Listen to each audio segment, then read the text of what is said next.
بسم الله الرحمن الرحيم نحمده ونصلي على رسوله الكريم أما بعد فأعوذ بالله من الشيطان الرجيم بسم الله الرحمن الرحيم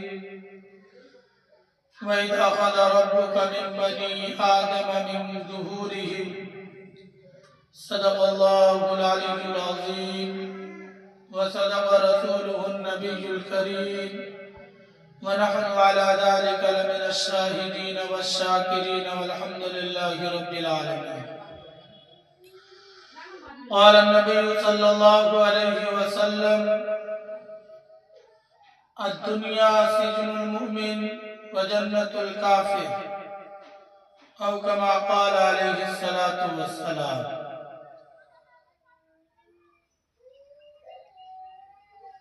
فکر منزل ہو گئی اوروں کا گزرنا دیکھ کر، فکر منزل ہو گئی اوروں کا گزرنا دیکھ کر، زندہ دل میں ہو گیا اوروں کا مرنا دیکھ کر. میرے پردہ نشین ماں بہن، اللہ تبارک و تعالیٰ کا احسان ہے، کرم ہے، فضل ہے کہ اللہ تبارک و تعالیٰ نے ہمیں اور آپ کو چند منٹ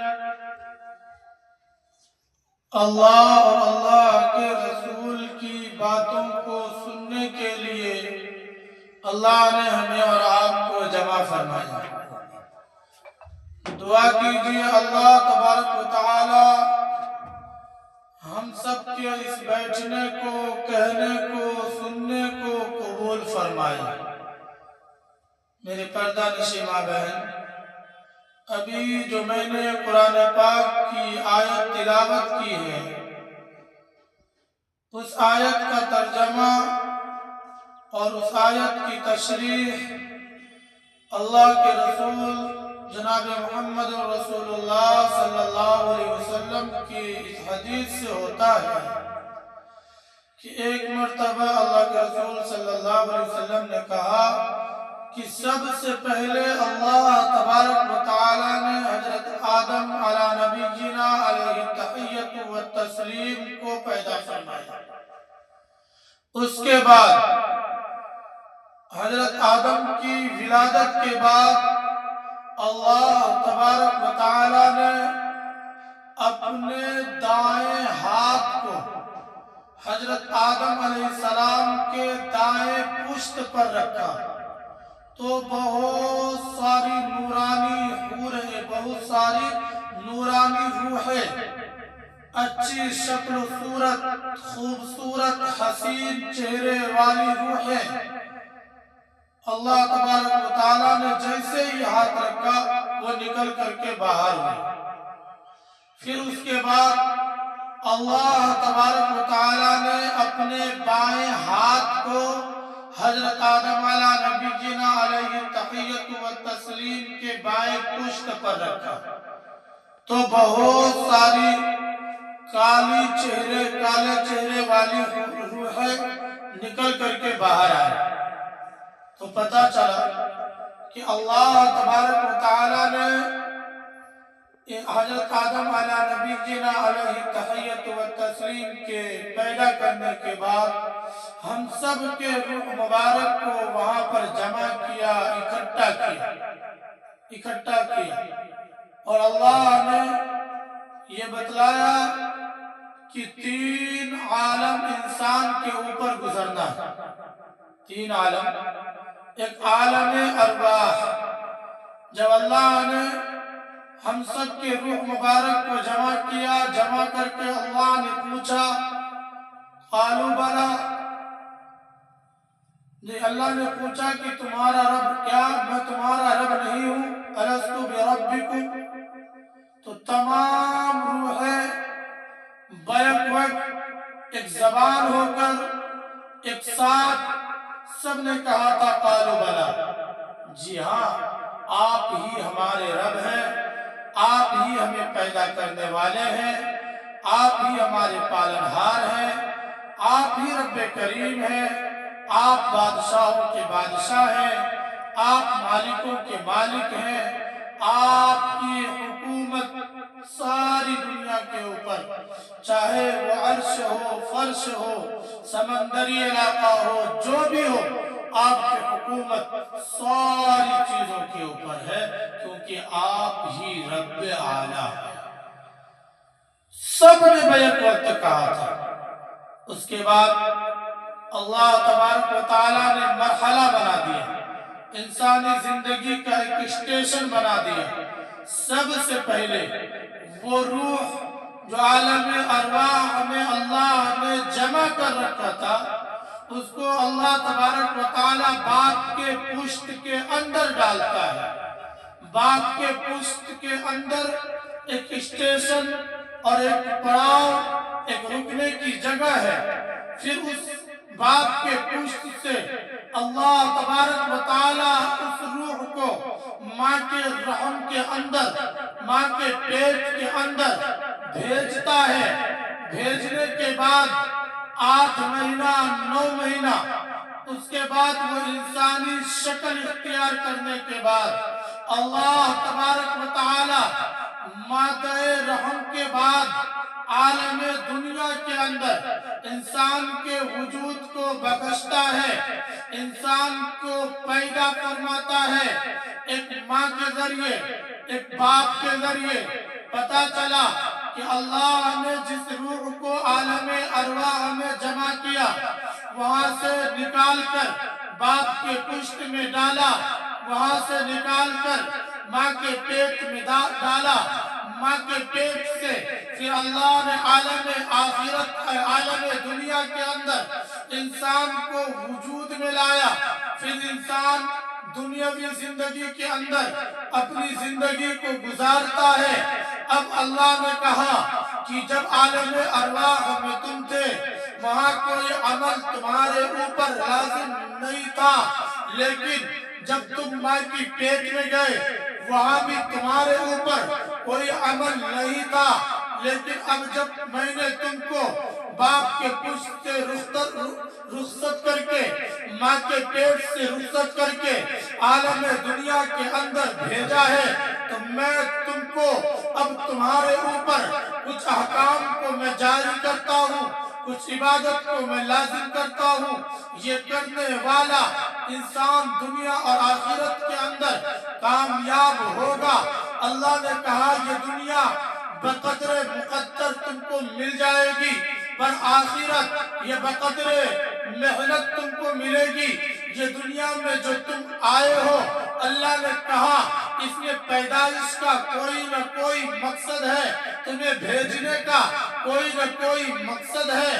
کوئی بھی انسان ٹرین یا بس سے سفر کرے، اس کو کوئی پوچھ لے کہ بھائی تم کہاں جا رہے ہو، کہتا ہے مجھے پتا نہیں۔ دنیا کہتی ہے اس سے بھی بڑا بے وقوف کوئی ہوگا جو سفر بھی کرتا ہے، کہتا ہے مجھے پتا بھی نہیں ہے۔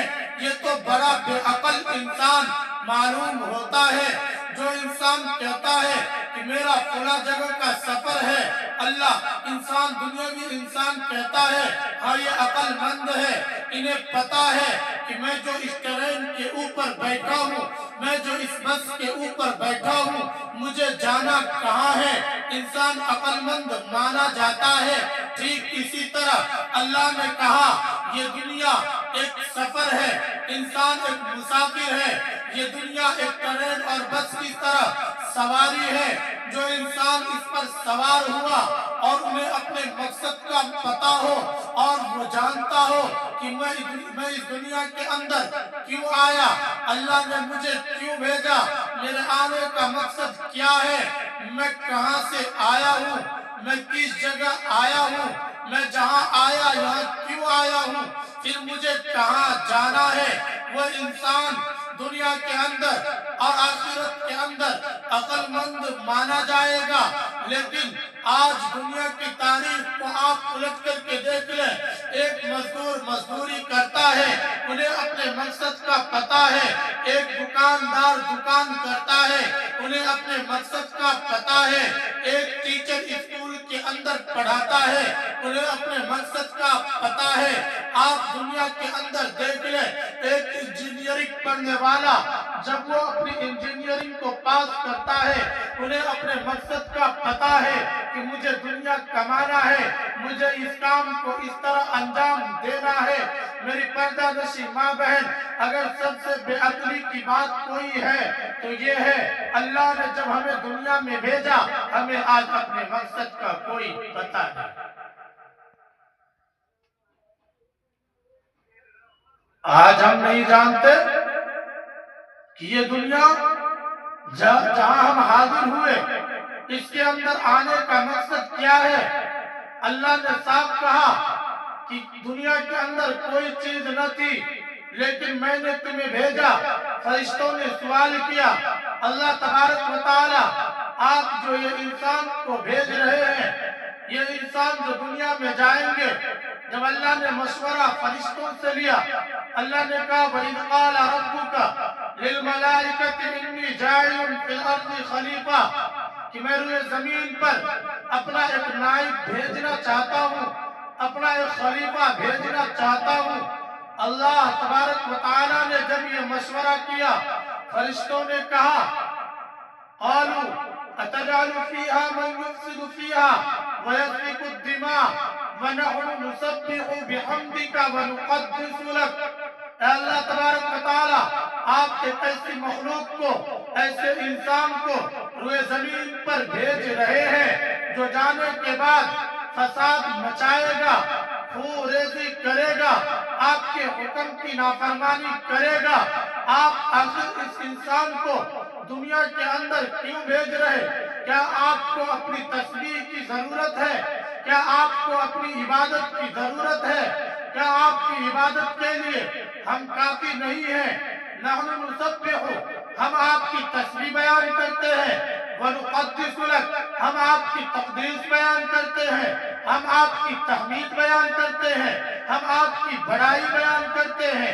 پھر اللہ تبارک و تعالیٰ پھر اس انسان کو روئے زمین پر بھیجنے کا کیا مقصد ہے، کیا وجہ ہے کہ آپ کن کو بھیجتے ہیں؟ اللہ نے کہا قال انی اعلم ما لا تعلمون، اے میرے فرشتوں، جو میں جانتا ہوں وہ تم نہیں جانتے۔ میرے بھیجنے کا مقصد ان لوگوں کو صرف یہ ہے کہ میں چاہتا ہوں کہ میں جانا جاؤں، میں پہچانا جاؤں، میری روئے زمین پر تعریف ہو، میری روئے زمین پر وحدانیت کو بیان کی جائے، میری توحید کا اقرار کیا جائے۔ میں چاہتا ہوں یہ روئے زمین پر جا کر جگہ جگہ میری باتوں کو بولے، یہ میری عبادت کو کرے۔ یہ انسان ہے، لیکن میں اس کے اندر دنیا کی تمام صفات کو رکھ دوں گا۔ یہ انسان ہے، اس کو جو میں نماز عطا کروں گا، اس نماز کے اندر فرشتے کی پوری کیٹیگری اس کے اندر موجود ہوگا، فرشتے کی تمام تر صفات ان کے اندر موجود ہوگا۔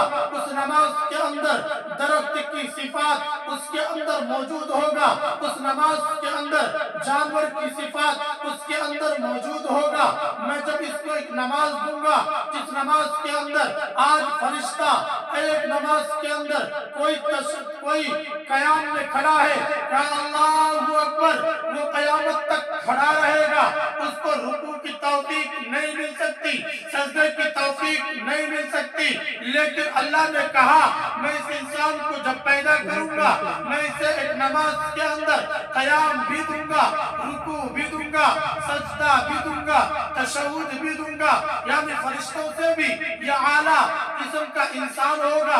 کیوں ہوگا؟